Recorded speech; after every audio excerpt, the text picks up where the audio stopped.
So if I were to go back in time and change what choices I made right before I went to law school,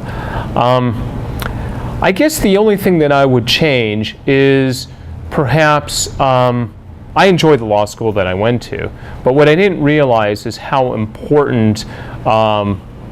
schools are and how they're ranked relative to opportunities that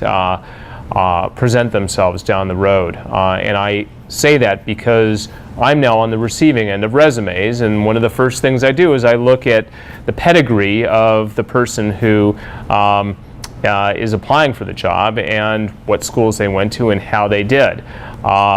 I went to, my choice was I was happy with, but I turned down a school that was an Ivy League school